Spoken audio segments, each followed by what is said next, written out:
Bawat isa sa atin sa ating pagtalakay sa ating BST, Big Size Talk. Ako po si Pastor Eugene at masaya po ako na makasama kayo at makapag-share ulit ng isang paksa na payak lang, simple lang, pero maraming reminders yung pwede niyang ibigay sa atin, lalong-lalo sa ating paglalakad. Kaya nga, sumaatin ang pagliligtas ng Panginoon na nagpapatuloy at ang pagpapala niya sa anumang ginagawa natin dahil ginagawa natin ito sa kanyang pangalan at ginagawa natin ito sa kanyang kalulatian. Ang ating pag-uusapan ay pinamagatang healthy fear. Okay, malusog na pagkatakot. The kind of fear that all need and everyone must have. Yung uri ng pagkatakot na kailangan ng lahat at ang bawat isa ay dapat meron nito. Healthy fear. At syempre, hindi siya maganda na magkaroon tayo ng takot.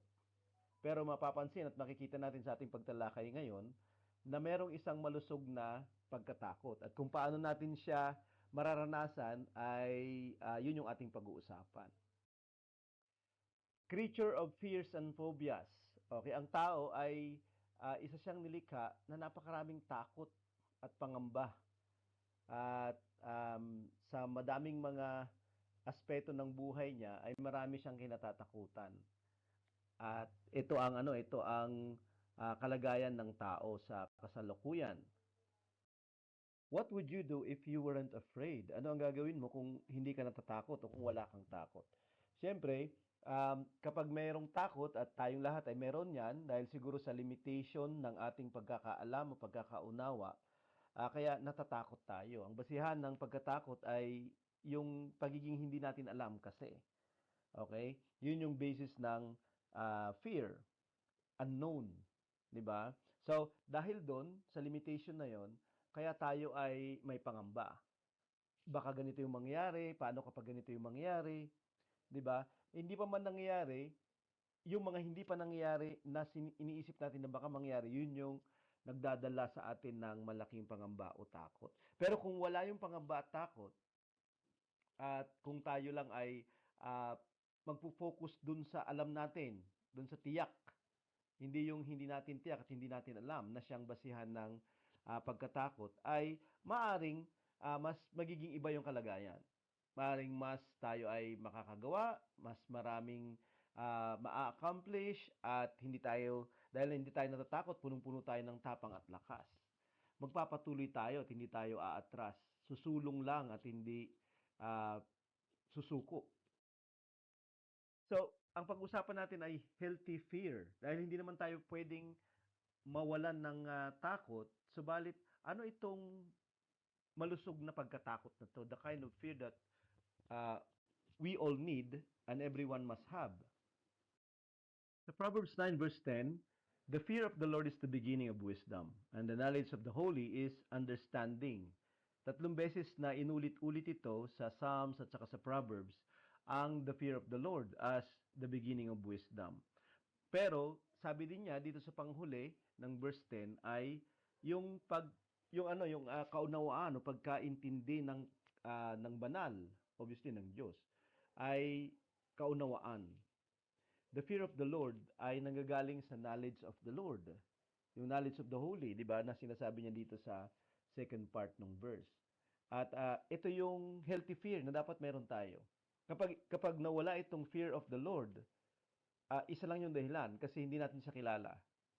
Pero kapag kilala mo siya, meron ka nitong fear na ito.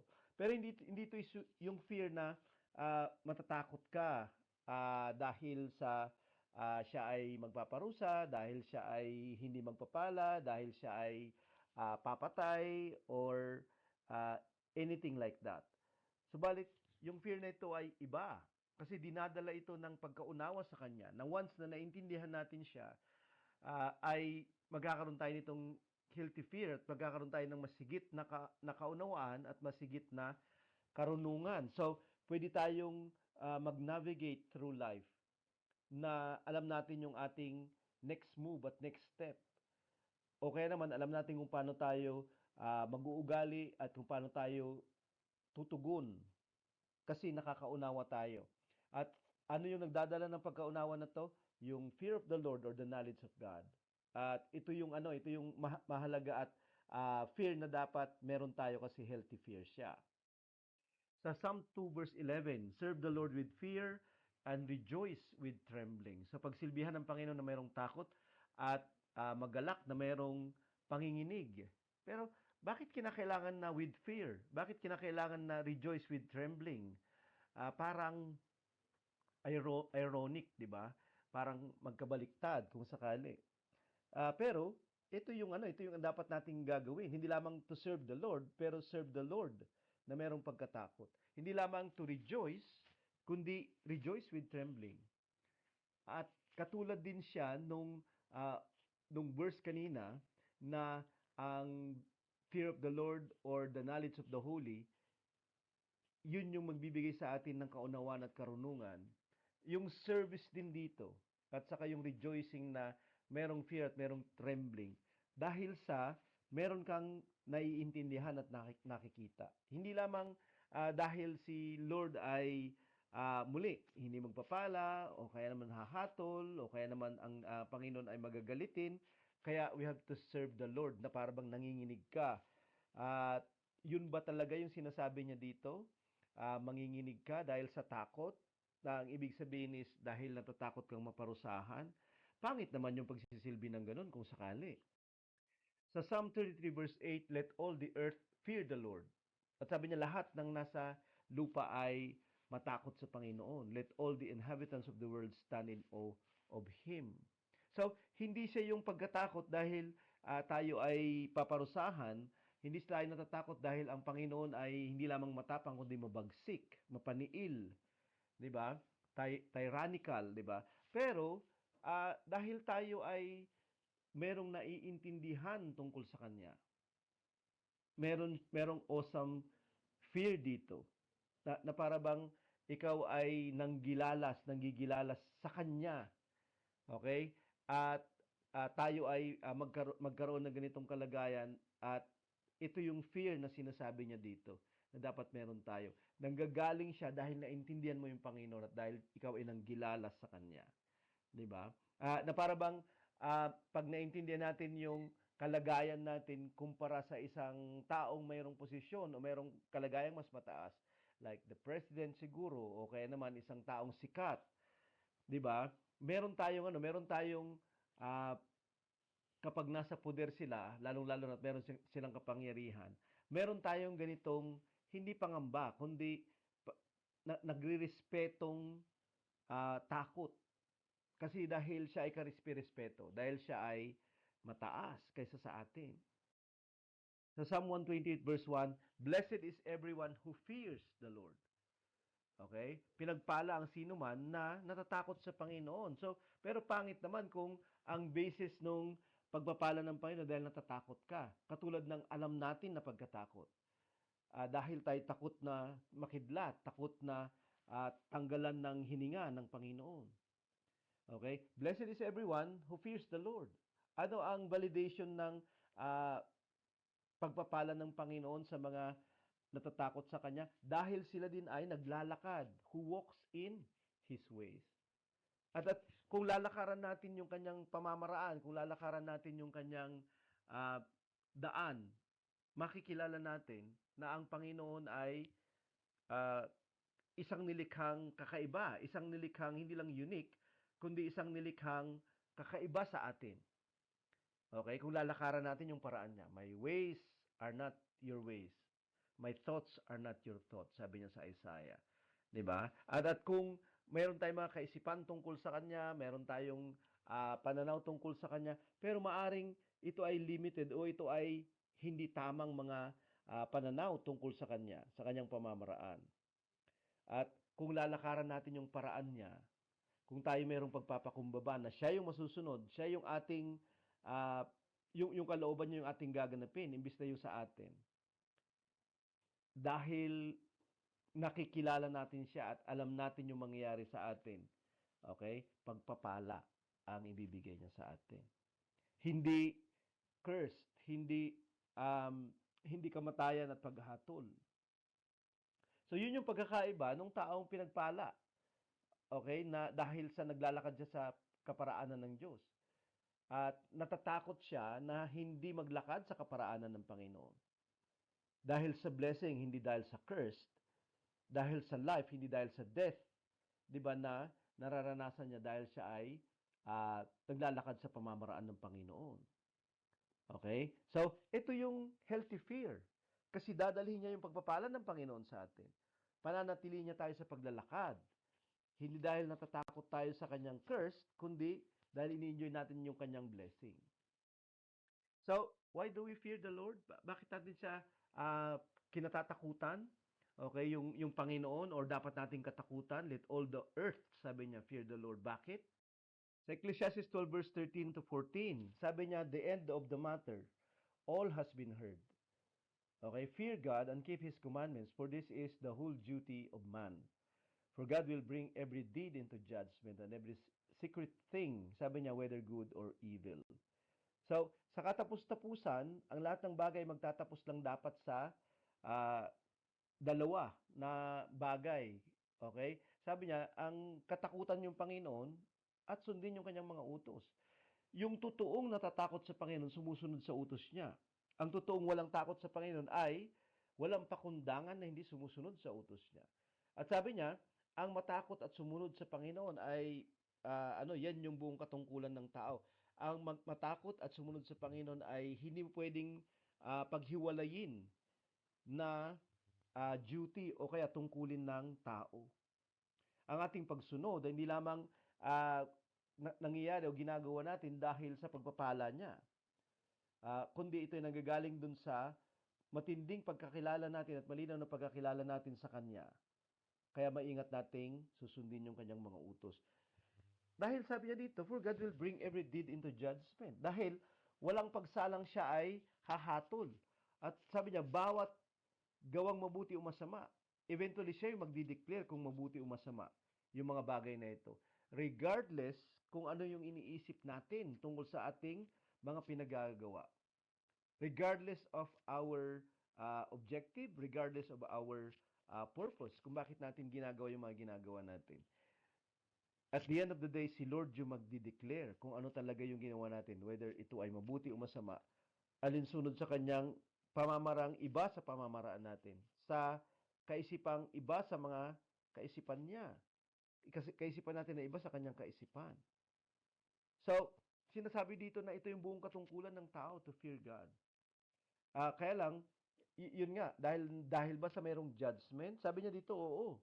Sa isang banda, katatakutan mo yung sino mang mayroong kapangyarihan over you, over your freedom, over your health, over your life, over your welfare. Diba? Katatakutan mo yun kung sakali lang. At ito ay buong katungkulan ng tao. Hindi lang siya isang reaksyon or tugon dahil yung God ay ganito siya. Subalit ito ay tungkulin to fear God. At the best expression of the fear of God is to keep or to obey. So, kapag walang pag-obey at minamaliit natin yung pagsunod, minamaliit natin yung pagganap, minamaliit natin yung pagtalima, hindi talaga tayo natatakot. At isa sa mga tungkulin natin ay failing tayo. Okay? At saan yun magtatapos? 'Di ba? Judgment kung sakali lang. Curse, 'di ba? Hindi siya blessing kasi hindi natin ginagawa yung duty na dapat nating ginagawa, which is to fear God. Okay? To fear God. Sa Ephesians 6 verse 5, bond servants, 'di ba mga alipin, obey your earthly masters with fear and trembling, with a sincere heart as you would Christ. Okay? Sundin ninyo ang inyong mga Panginoon dito sa lupa or yung mga bosses natin, yung mga may-ari ng kumpanya o yung mga mas mataas sa panunungkulan kaysa sa atin nang mayroong takot at panginginig, fear and trembling. Pero ng isang tapat na puso, katulad lang ng paglilingkod kay Kristo. Diba? So, ito yung inuutos ng Panginoon sa atin, sa kanyang salita. Na kung tayo ay merong trabaho at meron tayong mga amo o boss, ay kinakailangan susundin natin siya katulad ng pagsunod natin sa Panginoon, matapat na puso at merong fear at saka trembling. Kasi yun yung ating pagsunod sa ating Panginoon. Merong pagkatakot. Okay? Pero hindi katulad ng pagkatakot sa boss na kasi tatanggalin tayo o kaya naman tayo ay babawasan ng umento o kaya naman ah, gagawin tayong dispensable, 'di ba? Pwedeng anytime ay i-kick out na alipin o manggagawa. Hindi 'yun yung hindi 'yun yung fear and trembling na kinakailangan natin kung sakali, 'di ba? Ah, pero dito sinasabi niya na kinakailangan nating gawin 'yon katulad ng ating sa Panginoong Hesus katulad ng ginagawa natin sa ating mga boses. Bakit kinakailangan 'yon? Kasi nga para magpakumbaba tayo, maranasan natin yung pagpapakumbaba na kinakailangan natin in the long term para tayo ay makasunod, para tayo makatalima sa sinasabi ng Panginoon.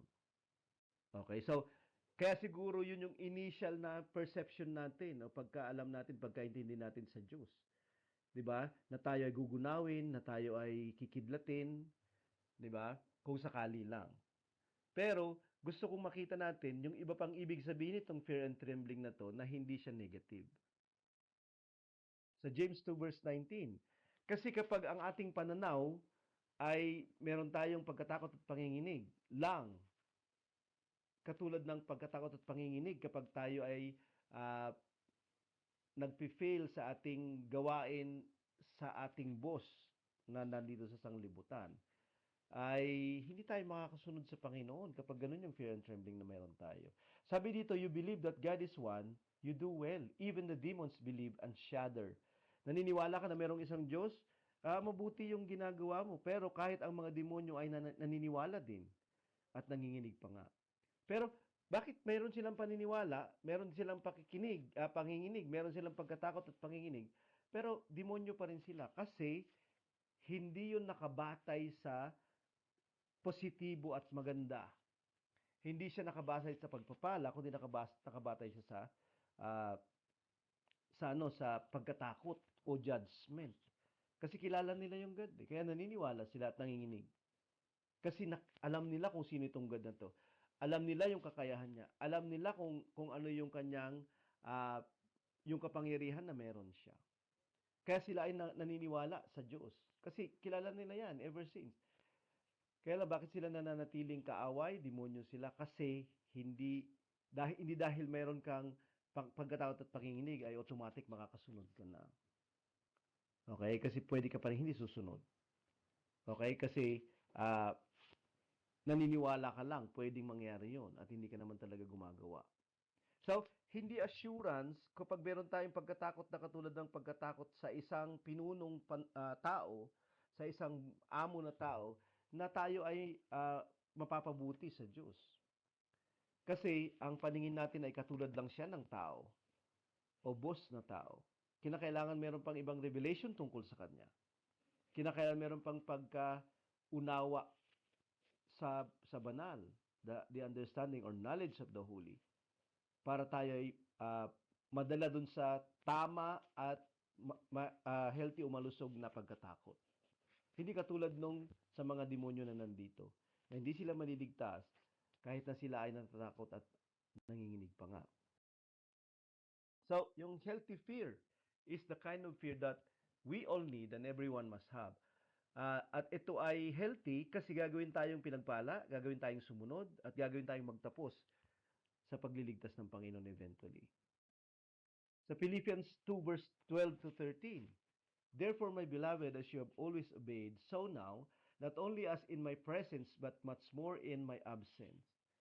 Sabi niya, work out your own salvation with fear and trembling, for it is God who works in you both to will and to do or to work for His good pleasure.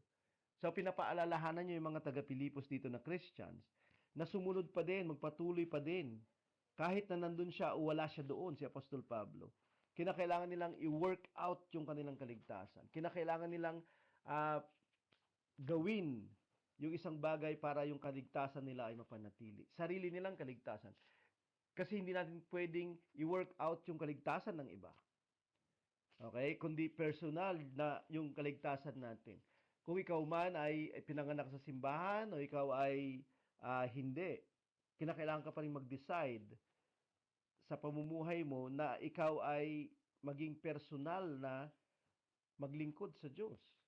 Magdesisyon na siya ay dasalan, na siya ay purihin, na pasalamatan siya, na i-appreciate yung kanyang plano at katotohanan sa kanyang salita, o kaya naman sundin yung kanyang utos tungkol sa pangangaral at pagbabalita ng kaligtasan sa ibang mga tao. Bakit hindi natin nagagawa? Kasi hindi natin pinagdidesisyonan na gawin. Pero once na pinagdesisyonan natin na gawin, kasi alam naman nating tama yon, we are working out our own salvation. Kasi ito yung working out ng salvation na winwork in ni God sa atin. Kasi nandun yung God na nasa loob natin. Okay? By the Holy Spirit na winwork in niya yung kaligtasan natin. At makikita yun sa ating paggawa. Makikita yun sa ating pamumuhay, sa ating reaksyon, sa mga kalagayan, sa mga tao, sa mga bagay. Yung ating pananaw tungkol sa spiritualidad at yung pananaw natin sa eternidad o eternity. 'Di ba? At nandito yung ating working out ng salvation natin kasi alam natin God works in us. At yung word na works in us ay pagpapatuloy, nagpapatuloy na gumagawa ang Panginoon sa looban natin. Since day one na tinanggap natin siya. Okay? Gumagawa siya sa maraming pamamaraan at maraming mga kalagayan ng buhay natin, ng kaligtasan natin upang magpatuloy tayo. At ang kinakailangan natin gawin is i-work out yung kaligtasan na to na wino-work in ni Lord sa atin. Makikita ito sa labas. Magawa natin yung dapat nating gawin. Mapakinabangan yung kaligtasan na nasa loob natin, hindi lamang natin, kundi nang nasa paligid natin, nasa labas natin. At wino-work out ng isang tao with fear and trembling yung kanyang kaligtasan kasi alam niyang the Lord is working in him.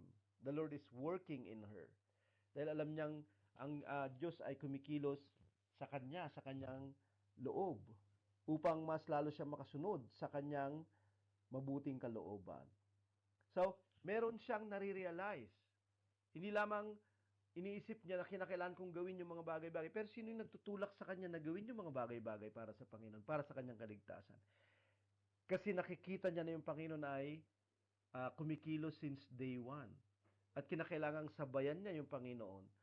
Kinakailangan gawin niya yung mga bagay-bagay sa tulong na itong pagkilos ng Panginoon sa kanya at mas madali niyang magagawa. Okay? So, kaya lang sinasabi dito, with fear and trembling ulit, na mayroong takot at panginginig.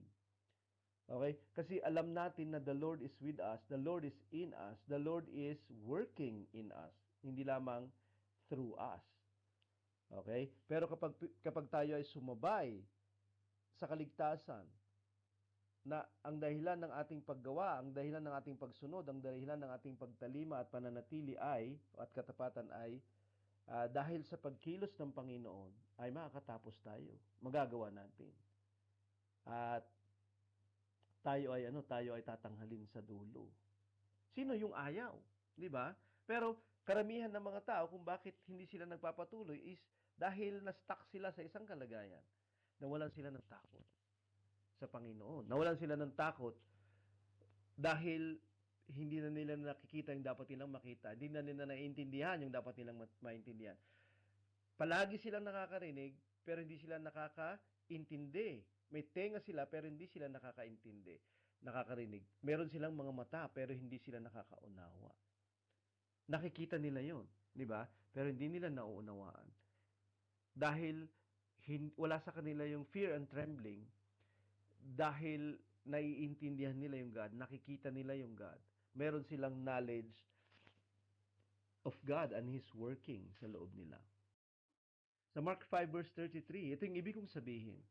Yung babae na inaagasan ng 12 years, di ba na walang makapagpagaling sa kanya, nung nabalitaan niya ang Panginoong Jesus na darating sa kanyang nayon, ay pinuntahan niya kahit na mahirap. Okay, dahil siya ay mahina, dahil maraming tao, siguro pinagpilitan niya talaga. Isa lang yung kanyang intensyon. Hindi lang malapitan ng pinakamalapit ang Panginoon at kausapin siya, kahit hindi na siya kibuin, kahit hindi na malaman ng Panginoon na nandun itong babae na to, pero ang kanyang intensyon is mahawakan ko lang yung laylayan ng damit niya. Gagaling ako, sabi niya. At bago itong verse 33, gumaling nga siya kasi nahawakan niya yung laylayan ng damit ng Panginoon. Pero akala niya hindi alam ng Panginoon. Nagtanong yung Panginoon, sino yung humipo sa akin, sino yung humawak sa akin. At sabi ng mga alagad, napakaraming tao dito, Panginoon. Tapos sasabihin mong sino yung humipo sa iyo. Di ba? Pero nararamdaman niya yun. Okay, kasi itong babaeng ito ay meron siyang naiintindihan, meron siyang nakikita sa Panginoong Kristo na hindi nakikita ng lahat na nandoon. Iba yung kanya naiintindihan. Lumalapit siya with fear and trembling. Okay? Meron siyang naintindihan kasi. Kaya siya nananampalataya. So, siya yung nakakaalam na siya ay humipo sa Panginoon. Obviously, maraming humipo sa Panginoon. Pero isa lang yung napapansin niya. Yung nakakaintindi ng kanyang kapangyarihan, nakakaintindi ng kanyang kayang ibigay sa kanila kapag lalapit sila at hihingi. Sabi niya dito, the woman, knowing what had happened to her, dahil nung lumapit siya, gumaling siya, nung humawak siya dun sa laylayan, gumaling siya, meron siyang na-experience, meron siyang mas naintindihan sa Panginoon. Dati bali-balita lang, pero ngayon totoo na. Totoo pala. At nangyari yun sa kanya. At ito ay personal. At sabi niya, nagdalang takot, nanginig siya at natakot siya. At siya ay nagpatira pa sa Panginoon. At sabi niya, nagsabi siya ng katotohanan, ako yung humipo sa iyo. Yung ating relationship ay relationship ng personal na pagkakilala sa Panginoon. At kung hindi natin tinitake advantage yung oras, yung panahon na binibigay sa atin ng Panginoon upang mas makilala siya. Kasi everyday is a chance. Di ba? Hindi lamang para i-rectify yung ating mga kalagayan, kundi upang mas maging malapit dahil mas maiintindihan at makikilala natin yung ating Panginoon. At mas magkakaroon tayo ng mataas na pagrespetong may takot sa kanya at panginginig. Dahil sa nakikita natin yung epekto nito sa ating mga buhay at paglilingkod. Dahil naiintindihan natin na kung sino itong ating karelasyon, kung sino itong ating merong pakikipag-ugnayan sa kanya. Okay? At mas naintindihan ng babae ito nung siya ay mas naging malapit. Kasi hindi mo siya maiintindihan at hindi mo mararanasan itong fear and trembling na to na healthy na dapat lahat tayo meron kung hindi tayo malapit sa Panginoon. So, it's an invitation to be closer, to be intimate with the Lord. Yung term na fear and trembling. Okay? Na alam mong ikaw ay nakatanggap sa Panginoon at ang Panginoon ay alam niya na lumapit ka. Alam niya na malapit ka. Kahit na napakarami kang kasabay. So, ito yung malusog na pagkatakot. Ang basihan niya is meron siyang naranasan, meron siyang naintindihan dahil malapit siya sa Panginoon. So, habang lumalapit tayo sa ating relationship, habang lumalapit yung closer na relationship sa Panginoon, mas lalo natin siya makikilala at mas lalo tayo magkakaroon itong fear and trembling na healthy. Okay? Dahil nakabase siya sa pagkakilala sa Diyos. At yun ay blessing. Sa Isaiah 8 verse 11, for the Lord spoke thus to me with His strong hand upon me, and warned me not to walk in the way of these people. So sabi niya, nagsalita ang Panginoon sa akin, sa ganitong paraan. Sabi niya, yung kanyang kamay ay sumasa akin at binabalaan niya kung wag akong lumakad katulad ng mga taong ito na kanyang i-judge. Verse 12 to 13, do not call conspiracy all that these people calls conspiracy. Wag mong sabihin yung kanilang sinasabi. Wag yun yung iyong banggitin. Wag yun yung lumabas sa bibig mo, yung kanilang sinasabi. Kasabuatan, di ba? Pagkakaisa, nagkakaisa. And do not fear what they fear. Ito mong katakutan yung mga takot nila. nor be in dread. O kaya nandun ka sa ah, pag-aalala. But the Lord of hosts, Him you shall honor as holy. Let Him be your fear, and let Him be your dread. Pero ang Panginoon ng mga hukbo, sabi niya, na siya mong iginagalang na banal dahil nakita mo yung kabanalan niya. Kaya nirirespeto mo yung kabanalan niya. Sabi niya, siya yung iyong takot at siya yung iyong pangamba. Huwag yung kanilang pangamba at takot. So, hindi natin titingnan yung fear na ito na katulad ng pagkaintindi ng mga taong hindi naman sumusunod. Kaya sila ay ah, nakakaramdam na sila ay hahatulan. Subalit, dahil sumusunod tayo at mas lumalapit tayo, kasi ang mga hindi sumusunod ay lumalayo sila ng lumalayo, hindi lamang sa kalooban ng Panginoon, kundi sa Panginoon mismo. Pero dahil tayo kabaliktaran, tayo ay sumusunod, tayo ay gumugustong maging mas malapit pa sa Panginoon at ilalapit tayo nitong takot na ito sa Panginoon. Kasi mas maiintindihan natin yung Panginoon kapag hindi natin katulad yung takot ng mga tao sa Panginoon. Dahil siya ay papatay, dahil siya ay ah, hindi magpapala, dahil siya ay hahatol. Kundi dahil siya ay nagpala na, dahil siya ay nagligtas na, dahil siya ay nagpapatuloy na matapat sa atin. Kaya mas lalo natin siyang ah, magkakaroon tayo ng reverent fear na ito. Hebrews 2 verse 14 to 15. Since therefore the children share in flesh and blood. Okay, dahil ang mga anak ay meron silang laman at dugo. He himself likewise partook of the same. Siya din ay nagkatawang tao ng flesh and blood, si Jesus. That through death, dahil siya ay mamamatay, dahil siya ay nagkatawang tao, naging mortal siya at siya ay mamamatay. Sabi niya sa pamamagitan ng kamatayan, He might destroy the one who has the power of death. Kanyang mapupuksa sa ganung paraan, sa kanyang kamatayan, ang merong kapangyarihan ng kamatayan. Ang diablo, sabi niya. At iligtas, dahil may kapangyarihan siya sa kamatayan, naging under yung mga tao sa kamatayan dahil sa kasalanan na ginawa nila. Ang kabayaran ng kasalanan ay kamatayan. Okay? At meron silang pagkatakot. Meron na tayong pagkatakot. Marami na tayong phobias at marami na tayong fears, pangamba. Hindi lamang tayo ililigtas ng Panginoon sa ating mga kasalanan, hindi lamang tayo ililigtas ng Panginoon sa ating kamatayan, ililigtas tayo ng Panginoon sa napakadaming takot natin.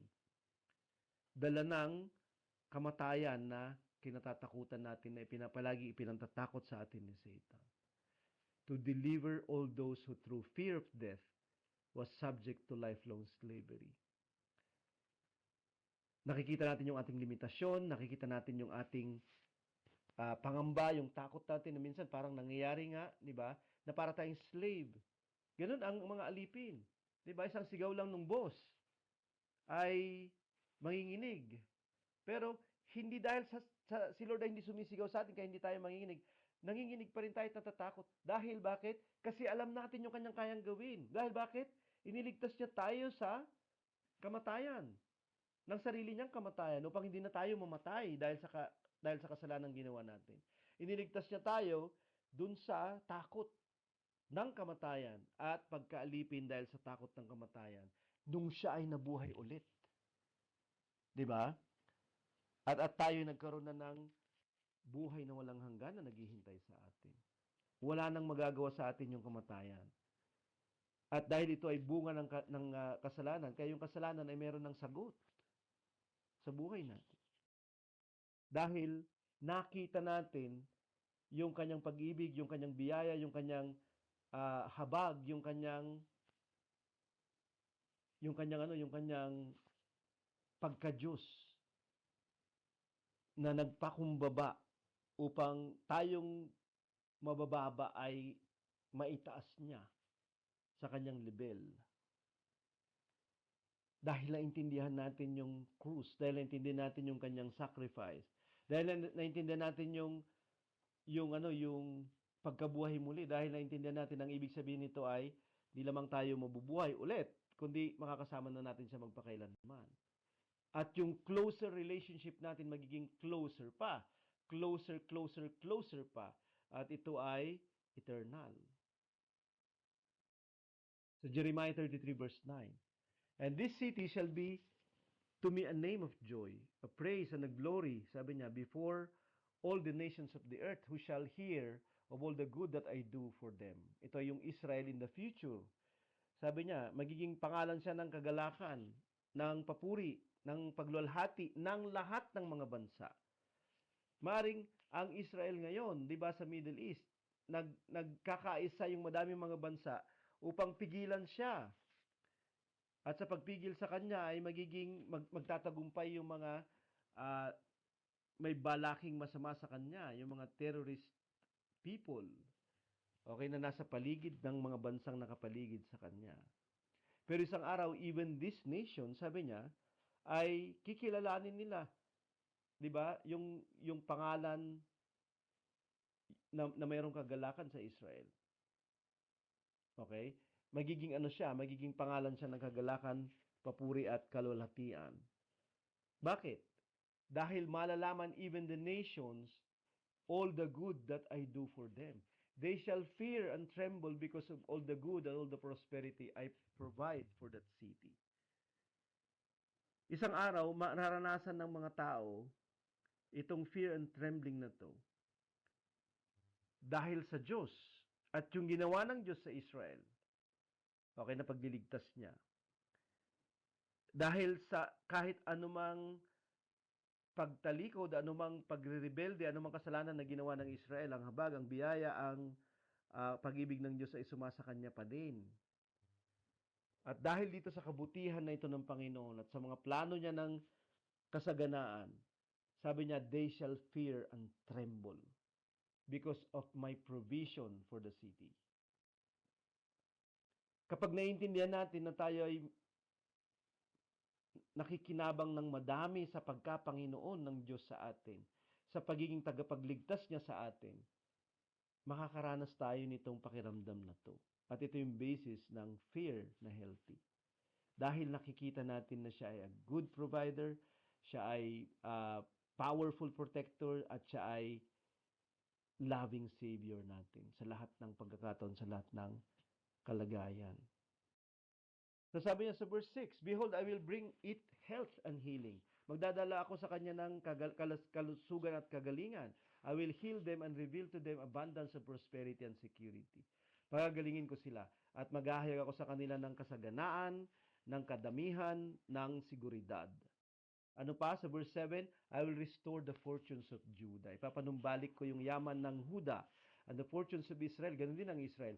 And rebuild them as they were at first. At aking itatayo silang ulit katulad nung una. Ito yung pinanggagalingan ng healthy fear ng hindi lamang ng nation na naiintindihan ito at nakikita at nararanasan ito. Pero kahit sa mga taong nakakakita lang dahil ginagawa ito ng Panginoon sa Israel, sila ay magkakaroon ng healthy fear. Sa verse 8, I will cleanse them from all the guilt of their sin against me. And I will forgive all the guilt of their sin and rebellion against me. At ako'y maglilinis, ako ay magpapatawad sa lahat ng kanilang pagsurot, sa kanilang pagkakasala at sa kanilang pagre-rebelde sa akin. At dahil nakita nila itong lahat, they will fear and tremble. Ito yung pinakamalinis, pinaka-healthy, pinakamalusog na uri ng pananampalataya. Dahil pagkatakot kasi ito yung nakabase sa pagkaalam ng mabubuting ginagawa at kapakinabangan ng pagkapanginoon at pagiging tagapagligtas ng Diyos sa atin. So bakit nawawala itong fear and tremble na healthy? Kasi hindi natin naalam o kaya naalala na tayo pinatawad o pinapatawad na nagpapatuloy. Na tayo merong health o kaya merong tayong healing o kaya nagpapatuloy pa rin tayong buhay despite ng kawalan ng mga bagay na ito. Dahil tayo ay biniyayaan, minahal, at kinahabagan at iniingatan ng Panginoon. Kaya tayo merong ganitong response sa Kanya. Awed fear, reverential fear, and trembling. Healthy fear. Ito yung ibig sabihin nun. The kind of fear that we all need and everyone must have. Pero, hindi ito yung mukha natin kapag meron tayong healthy fear. Kundi ganito yung mukha ng healthy fear. Kasi nakaranas siya ng mabuti, hindi dahil natatakot siya sa masamang mangyayari sa kanya. Hindi, dahil nakaranas na siya ng maraming mabuti.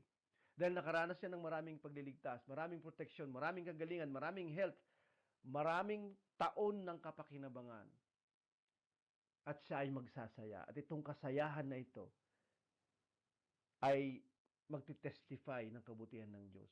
At yung ibang makakarinig, sila din ay magkakaroon ng the same fear and trembling. Dahil nakikita nila yung kapakinabangan ng pagkapanginoon at pagiging tagapagligtas ng Diyos sa atin. At ito yung basis ng healthy at saving faith.